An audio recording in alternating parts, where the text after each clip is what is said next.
आम्ही कसं देवाशी बोलायचं, कुठल्याही भाषेत बोलायचं, पण देव मात्र आमच्याशी कृतीच्या भाषेतून बोलतो, ॲक्टिव्हिटीच्या भाषेतून बोलतो, एक्सपिरियन्सेसच्या भाषेतून बोलतो, अनुभवांच्या भाषेतून बोलतो.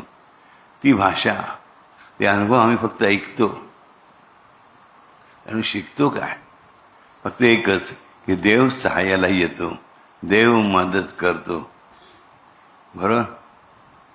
परंतु एक लक्षात घेत नाही, जो आमच्यासाठी धावतो, जो आमच्या मदतीला येतो, त्यासाठी मी काय करतो? आणि त्यावर हाही प्रश्न विचारला पाहिजे की देव माझ्यासाठी एवढं करतो, पण मी माझ्यासाठी काय करतो?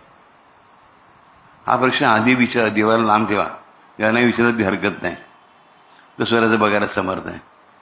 पण हा प्रश्न विचारा की देव माझ्यासाठी इतकं करून राहिला आहे, मी माझ्यासाठी काय करतो आहे? मी माझ्या स्वतःसाठी किती चांगल्या मार्गाने चांगले प्रयत्न केले? हा प्रश्न विचारायला हवा राजानं. आणि एक दिवस देव बहिरा होतो, आमचं कुठलंच म्हणणं ऐकून घेत नाही. मग आयुष्यामध्ये प्रॉब्लेम सुरू होतात. पण देव बहिरा झालेला नसतो, देवा बहिरा होऊ शकत नाही, लक्षात ठेवा. लक्षामध्ये